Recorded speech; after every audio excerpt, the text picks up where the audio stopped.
Hey Sandeep, I know we've been chatting for 5 minutes, but welcome to the call. Hey, Shan, thank you. Thank you for having me here.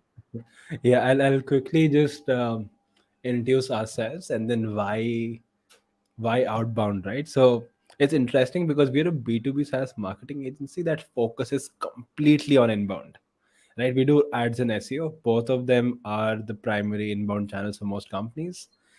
Uh, so this topic is pretty out of our expertise, right? Mhm. But then this is also a channel which we've tested, and maybe I'll talk about that later. And I personally couldn't crack it, even though it seems we just have to send an email, right? You just have to send a message, right? So, and I've seen a lot of founders struggle with this always, and also I've seen like this is one of the channels that I personally think that even companies in different stages can use, and it looks very different in different stages. So there's just a lot to unpack. So yeah, that's why we really want. I personally want to learn a lot about this. So yeah, Sandeep, like maybe you could give us a quick introduction of what have you been doing, and yeah, we can start there. Sure, sure. Thanks, Ishan. Welcome, everyone. Normally, Ishan, I'm probably sitting on the other side asking the questions for most of what we do, whether it's Outplay or my previous organizations as well. But it's good to sit on the other side and probably share some of those experiences. So I've been doing marketing, demand gen, field marketing for little close to a decade. Prior to that, most of the time I've been in sales as well. So I've had this sort of unique thing where I've done both sales and marketing in different shapes and forms, selling to services companies, product companies, in both sides, right? Yeah. And I think I bring a lot of that. I think a lot of that helps me in my marketing journey as well, because I sort of empathize with our sales folks as well in terms of what they're looking for. It really helps as a marketer because it's important for you to Yeah. sell as well, right? Without knowing that, how can you create demand for your teams, right? So yeah, and I think in a lot of this, in a lot of that journey, whether it's sales or even the early stages of my marketing journey as well, in some shape and form, I've been involved with a lot of outbound work. So when I say Mhm. outbound, as I mentioned earlier, it's such a large canvas. We can go from anywhere from outbound sales to outbound marketing and whatnot. We'll try to cover bits and pieces of it through the course of the Yeah. next 30 minutes or so. But essentially that, Ishan. So I had the opportunity of doing a bunch of things. Today at Outplay, I take care of demand generation. So I have multiple teams of inbound marketing and I call outbound marketing, SDR, marketing operations as well. So essentially, I get to see a good 360-degree view of everything. But in a nutshell, if I have to say the larger sense of why outbound, as you mentioned, it is Yeah. another Yeah. channel. It's a great channel as an opportunity, and if you get your act right, there's so many things you can do with the outbound in itself, and we'll probably be sort of catch up as much as we can over Yeah. the course of this call for that. But yeah. So I think the first question last, right? Who should care? Who should care about outbound and even listening to anything that you have to say on this call? So I think anyone, right? I think irrespective of which size of journey, right? In fact, I was just briefing before all of you, so we were just chatting quickly and trying to understand when a company would actually need outbound, right? Now, it totally depends, right? I'll give you the example of my current company, Outplay, for example. The initial, almost the early stage journey of Outplay was predominantly outbound. It makes a lot of sense because we have an yeah. outbound tool, a software that essentially helps with that. So it helps in that sense as well. But if I go back, rewind to my previous avatar in Freshworks, for example, a lot of that journey was predominantly inbound, at least at the early stages of the journey Yeah. there. Outbound probably came 3-4 years into the actual inception of that company in itself. So the reasoning was very different for both the organizations. Freshworks, for example, was almost as we used to call it the twin engine model. A typical airplane, you'll have two big engines. One Yeah. engine Yeah. was the inbound. You needed the outbound engine, especially, and this is very important, right? Especially for a company like Freshworks, for example. How do you crack the bigger deals? How do you go after the Hmm. mid-market enterprise deals? Because not a lot of these folks are going to come inbound, search for your product, sign up for your product.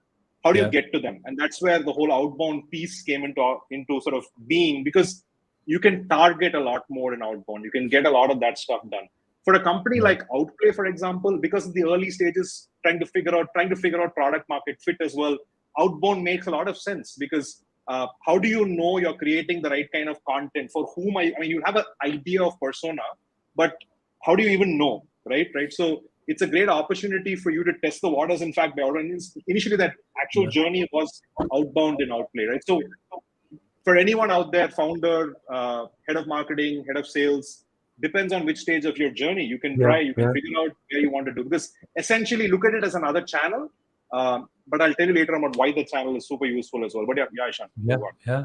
So I mean, maybe I'll just quickly, I'll tell you the really fun story, right? So at Spear Growth, I mean, since our strength is inbound, all of our leads come from inbound. They've been coming since day one. It's networking, which I don't really call outbound, and then it's just everything else is inbound referrals. But we also understand that inbound is hard to control, and there might be a time where we see a dip. So we thought, hey, let's keep outbound in our back pocket, right? So we should build that engine and just keep it aside. So we tried that. We didn't do a very good job at it, but we got some really good calls booked, because you don't need to be really good to get some results, right? So we got some results. The calls went really were horrible, right? So just because I'm not a very good salesperson, right? So when I was taking those calls in inbound, what people expect is very different versus what people expect for you to do when it's an outbound lead. And that is something that I somehow just it seems so obvious now, right? But I completely missed.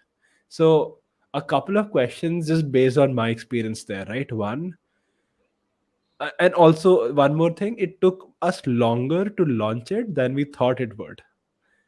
So one, just when you're starting, right, what to expect in terms of how long will it take, and what volume should you expect, what quality should you expect, and what are the challenges also that you might face. So it's a loaded question, but yeah.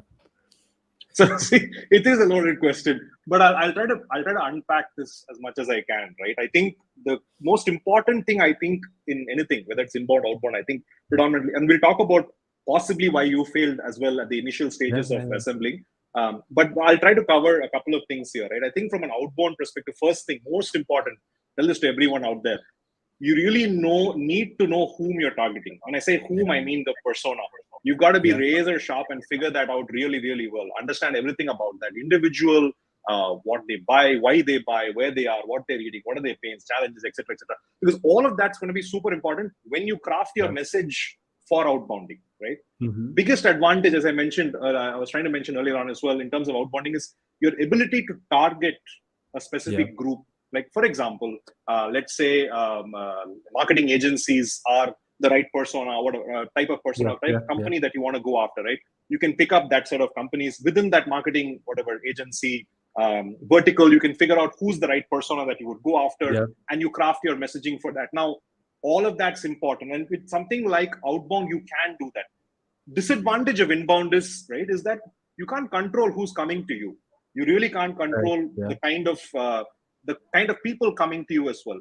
For example, let's say you've understood your TAM. Again, I'm just taking a couple of steps back. You understand your TAM. You've done everything in your inbound to get a certain set of leads. But maybe you want to go after, let's say in your case, you're a marketing agency. Maybe you want to go after the top retail or e-commerce firms in India, for example.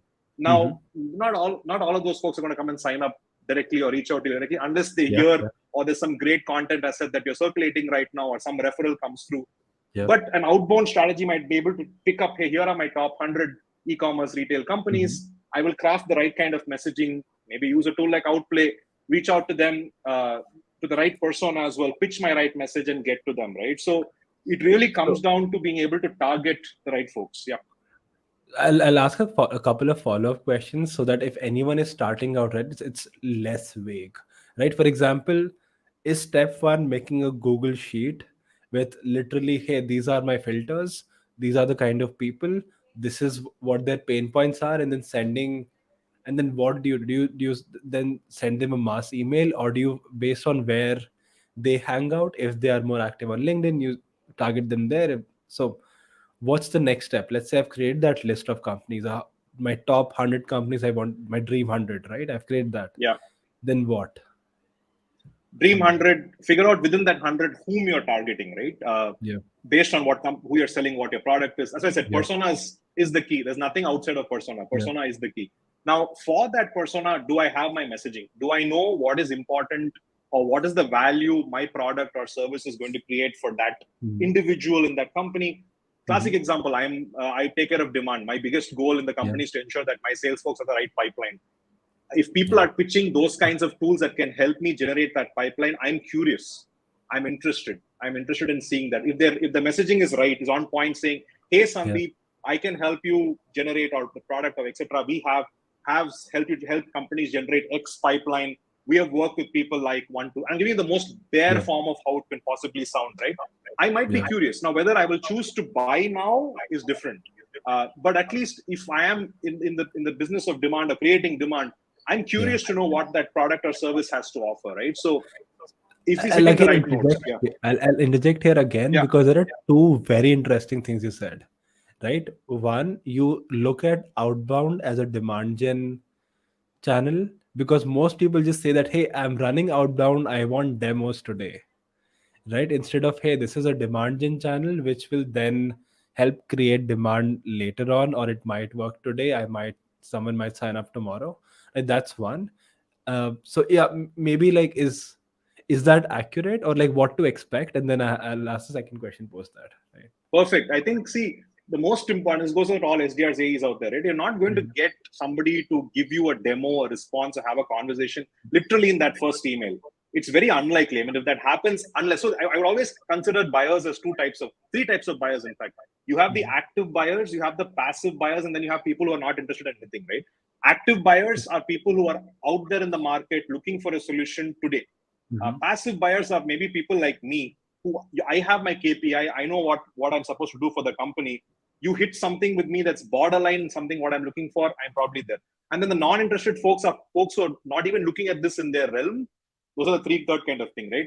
Now, a lot of the times, by luck, you will hit the first group. Unless there's something active out there, unless you're picking up signals, you will get that. The second group is where you're trying to sell that value, how your product, service, solution is able to generate. So essentially that. So I'll again, I have follow-up questions, but I still have asked the previous one, right? How do you know your message works before you send it?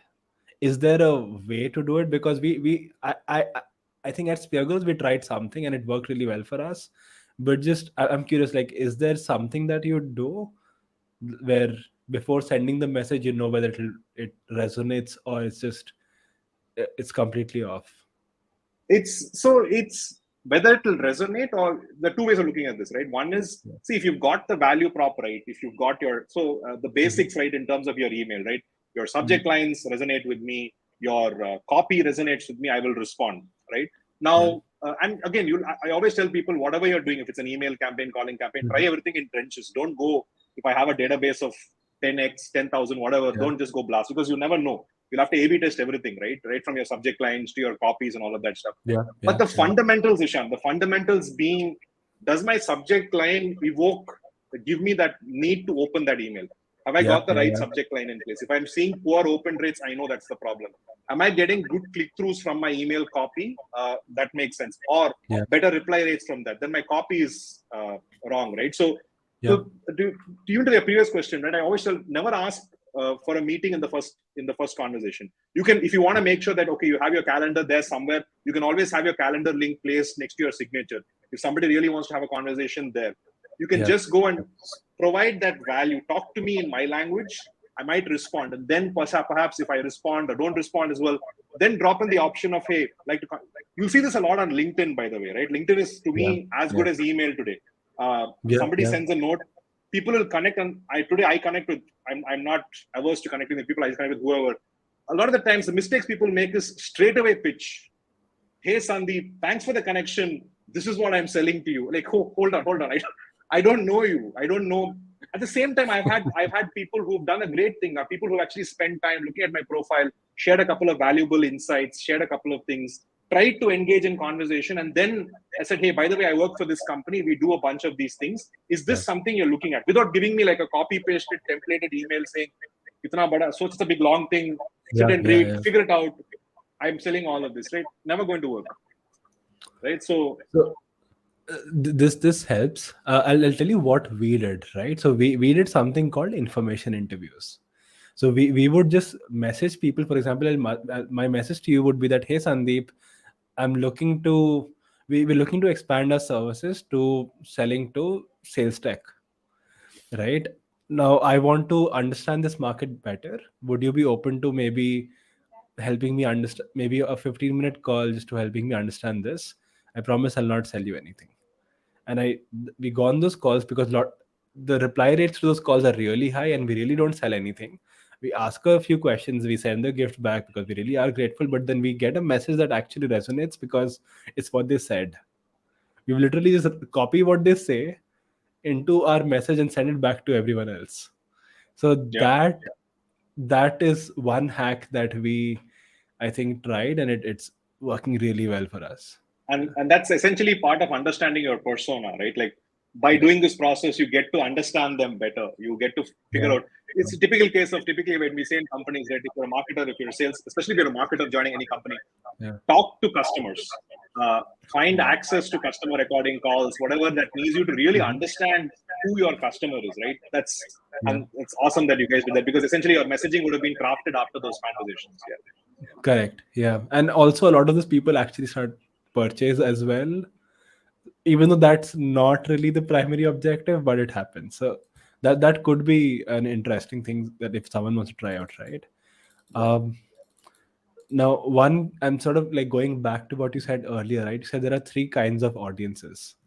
Again, maybe I'm looking at this differently if you want, but so can you hope to target or avoid the people who aren't really in your audience or in your persona, or should you spend effort doing that, or should you just spend effort more figuring out that, hey, this is my persona, let's target everyone irrespective of what kind of audience they are, instead of trying to spend too much time trying to figure out which, because is it even worth the time based on the information points that are usually available in on the internet or online?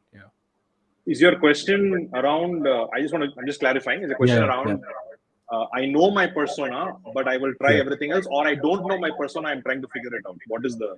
I know my persona. Should I spend time trying to figure out whether they are in the market to buy, or whether they're an unengaged or they're a passive buyer? Should I spend time, or can I even figure it out? Or I'm sure like sometimes you can. Good question, right? So that's a great question. As I mentioned, how I see buyers as three sets, right? Active, passive, and all of that.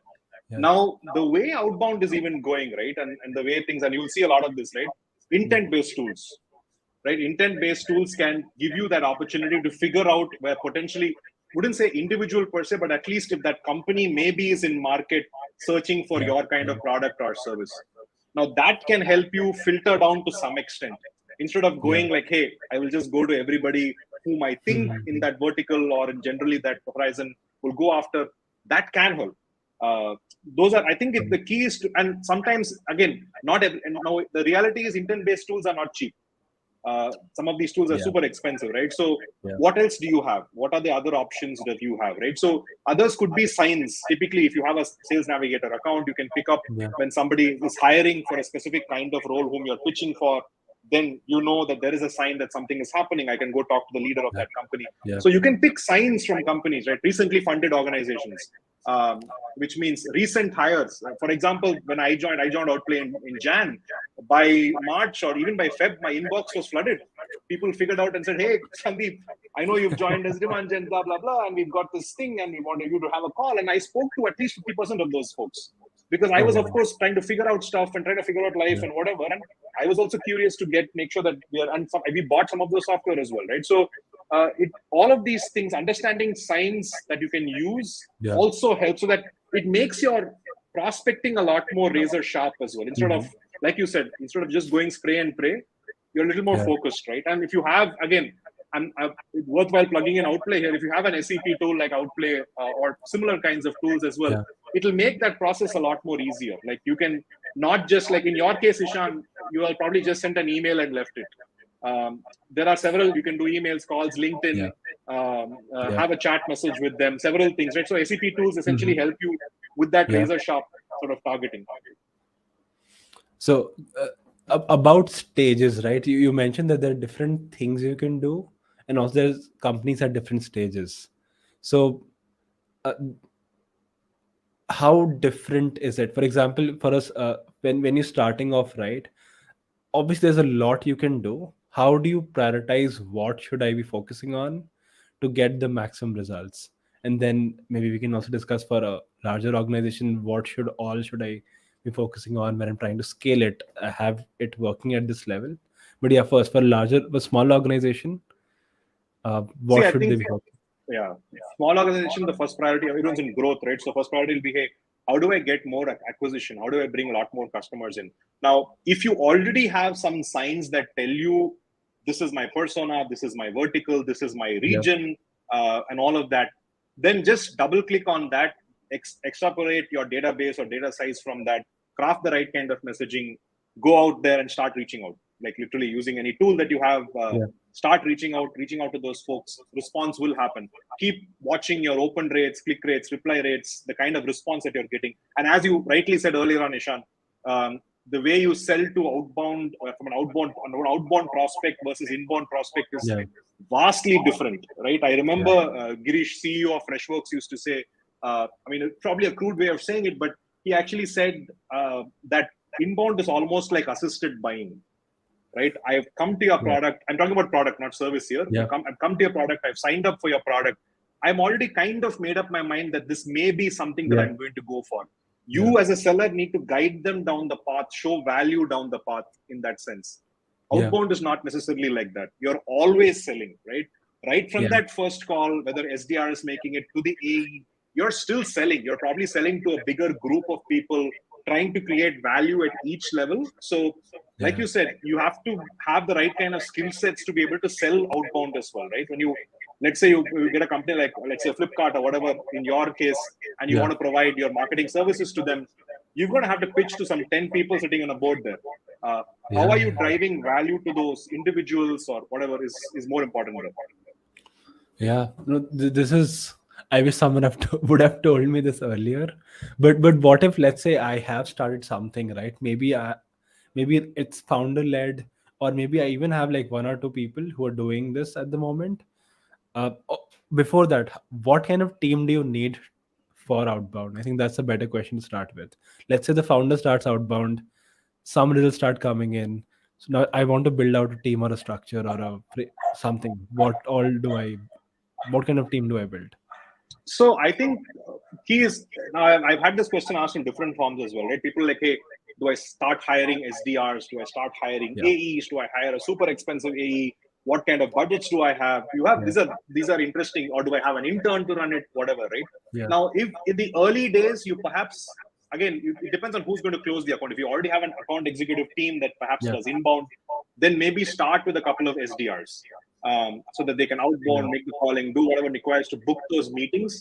Then you have AEs on play because they're anyways doing inbound, possibly doing inbound for you. They can pick that up. That's the team. Keep it simple, yeah, keep it light, keep it easier with SDRs. Um, invest in the right kind of tech stack. Again, assumption is that you probably yeah, already have some kind of CRM. You've probably already invested in some kind of database, so you know either you have a yeah, product database or you have a service provider who's giving you data. Either yeah, ways, right? Have that. If you're doing outbound, if outbound is a strategy for you, or even inbound, in fact, you probably yeah, need some kind of SCP, sales engagement platform, Outplay, or anything yeah. else that you can potentially use. You're good to go. That's about it, right? Correct. You need a platform to help you. You need data to go. That's it, Yeah, right? Now, what's very important, right? In all of this, you can have all of this in place. If you don't create a playbook, you will fail, right? If you don't create some kind of now yeah, a playbook doesn't have to be a definitive guide to everything. A yeah, playbook can constantly evolve as your team grows big, how the team are, and figuring out everything that you are in your business. yeah, A playbook is constantly one, but have some kind of playbook. Otherwise, your SDRs will fail. Otherwise, your AEs will fail, right? So yeah, spend time in building some kind of framework by which the team can operate, even if it's a two-member team. It doesn't matter, yeah. right? So that's the biggest takeaway I will say from all of this. Have a playbook, some kind of playbook. Correct. Okay. No, this is very helpful because I was only thinking about people and tech. Playbook, I wasn't thinking about at the moment, right? So let's say we've built this out. Okay, what to expect when we are when the founder is doing it versus now you have a team of a couple of SDRs doing it, like what to expect, and then we can talk about scaling it. Yeah. See, I think set reasonable goals, right? From SDR point of view, set goals as meetings, right? That's all you want in the initial days. You can call it whatever you want. Companies call it opportunities. They call it whatever you need. You need to make sure that you have number of meetings on the table. Now, you can define how many meetings you want based on what segment of market you're going after. If you're an SMB company, and if you're going after certain kinds of personas, like if you're going after not CMOs, CEOs, those kind of folk, you'll have a different yardstick in terms of what that goal should be. If you're a company going after mid-market companies, it's not easy to get that many number of meetings as well. Figure out what those yardsticks are, right? So I think defining what your KPIs are for your SDRs is super important. Now, if a founder himself or herself is running something like this, it's a different ball game, right? Because I've always seen founder-to-founder conversations happen a lot. Founders do respect founders and will respond to founders even if they're not interested, right? So it totally depends, right? Again, if a founder can expect a lot more responses coming, but then again, it totally depends, right? And this is not some unknown secret. A lot of founders have pseudo email accounts that they use traditionally for these kinds of purposes, and that's a worthwhile experiment for all companies to try. Essentially, right? And that could give better traction as well in some shape. One interesting point here is founders should expect more. So when they are creating a team, you cannot expect that team, even if they're doing it full time and you want, to run at the same efficiency. That's not going to happen, right? So it's not going to happen, right? Yeah, because founder is founder, SDR is SDR, AE is AE. But also I think it'll be very helpful to, I mean, if it also helps you understand the market and a lot of those things, and you can take decisions which SDRs cannot. Like, hey, someone said something, you can change the product early on, or just decide to add this feature because 5 people have asked me for it now, so you can promise it during the call, right? So coming to, let's say this has happened, how do you scale it? Do you just like get more SDRs or hire more SDRs and then and a better playbook? Is that how you scale, or does it need to fundamentally change? Again, depends, right? So what is the scaling for? If the scaling is for, hey, I am today an SMB company, I want to continue doing SMB, or and I believe that this region, okay, SDR splits can be several, right? You can split your SDR down, SMB, mid-market, Europe, USA, APAC, several things, right? Now, the need is to double click on some of those. Yes, scale, hire more SDRs. But again, you can hire everyone, but if you don't have the right playbook, it's pointless. If you don't have the right kind of training that enabling your team to be successful, pointless. You don't have the right tech stack to make them successful, point, because you just can't expect them. See, SDRs are not just email sending machines, right? These are individuals, folks who are going to sit down, figure out within that company who's the persona, how is whilst you can craft messaging for them, how will your message resonate to that individual? The other day, I'm not mentioning the name of the company, but somebody was trying to prospect to me regarding a marketing tool. I love them. Somebody actually spent time reading my LinkedIn profile. This person went to my comments and figured out stuff that I was posting and kind of drew somewhere in that conversation, came up with some. I was like, okay, you actually took the time to do this. Although I'm not going to do anything right now, I don't not have the budget for something like this. I was impressed. I was very impressed by how they went about their approach, right? So all those things matter. So this actually is so Rajat Chawla, he asked a question in the comments, right? So his question was, what's the single most valuable advice would you give to SDRs to succeed in their role? Right? Because as you mentioned, they're not just email sending machines, they're people. So what can they do to succeed? I wish there was only one, but I'll say two things, right? I'll always say two things. And in this order, literally in this order. Number one, the first thing I said when I started the conversation, know your persona. There cannot be anything other than knowing your persona really, really well. Read about your persona, understand I'm sure somebody in your marketing team or product marketing team has something created around personas. Figure that out, lead it, mug it up if required. That's whom you need to reach out to. You need to understand them, really live them, empathize with them. Only then you can sell to them or create value for them, right? Second, I always insist on this. Know your product really well, right? Really well, like understand your product, right? Like whatever it is, right? See, we have a unique advantage in Outplay, for example, is because our sellers are the ones who using the product as well. Yeah. So this is day-to-day use case. Somebody can just open up the screen and show Outplay for you in like seconds, right? Yeah. Not all companies have that luxury. Not all sellers have that luxury as well. Irrespective of the product that you have, really try to understand as much as you can about the product. Really get that depth, because then when you speak to a seller or speak to a buyer, the level of conviction you will have, because you understood the persona, you know the product, you see the gap, you're able to create that value, nothing else, right? And 2 more words of wisdom for SDR is, number 1, stay the course. As in, like, SDR is a lot about rigor. Doing the same things, same processes repeatedly, the right kind of things with minor changes will make you successful. You will not always be successful day one. It's like going to a gym, Ishan. I keep telling people this. It's like going to a gym, right? If you depends on what your goal is, you want to weight loss, get gain, put on muscle, whatever. You're not going to see results day one. You're not even going to see results week one. You might see some result, but that process takes time. But unless you keep going to the gym or following or whatever diet or whatever, will you see results, right? Similarly, SDR, keep that rigor. Never forget the rigor. Don't be disappointed about bad results that you get day 2, day 3. You keep the rigor, you will eventually get the right results. Wow. Okay. And I think we're up on time. So there's this ebook that you are sharing with everyone who's attended this, right? Could you maybe just explain, just maybe talk about it just a little bit? Yeah. I think this is a thanks, Ishan. This is a good guide for folks, especially, again, like I said, if you're a company out there picking up your target account list, trying to figure out how to prospect. So this is mainly about how to use account-based prospecting. Who are the prospects? How to go after that. So it's a good read for anyone out there, irrespective of what role you are in the company, or whoever is joining the call right now. It doesn't matter where you. I think it's good for all, sales, marketing, irrespective of the role here. It's a useful guide on how you can account-based prospect. Right?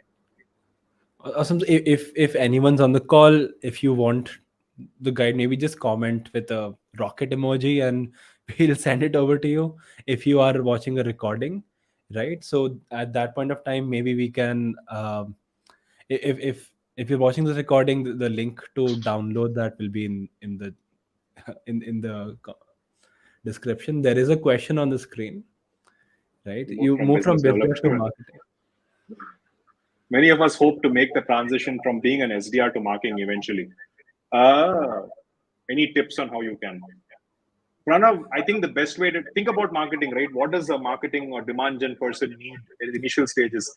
Build your brand, write good content, write stuff about SDR, create that level of, one of the few things marketers, irrespective of which company you are, will want to see your ability to write good content, irrespective of the role that you perform in marketing, right? There are specializations in marketing, perhaps you need to get trained for, within performance, SEO, for example. But some of the others are skills you can pick up, even if you're an SDR. I have seen, like myself, moved from biz dev to marketing.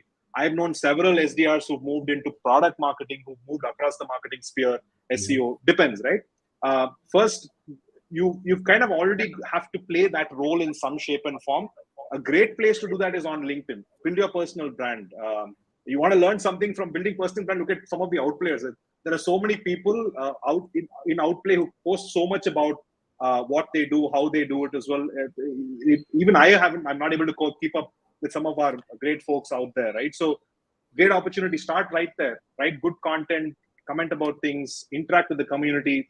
You will find your way somewhere else within the firm, within whatever firm you're working in or some other firm as well. Thank you for that question, Pranav. I think let's wrap it up now. Again, if you still want that ebook, it's either in the description of wherever this is, or it's you can just comment down below and we'll send it over to you. Cool. Thank you so much for agreeing to do this. We really appreciate it, Sandeep. Thanks, John. And if you have any questions, right, I think you can go ahead, message Sandeep, and he'll be happy to answer those as well. Yeah. For sure. Feel free. Thanks, everyone. Yeah. Thank you. Bye. Thanks.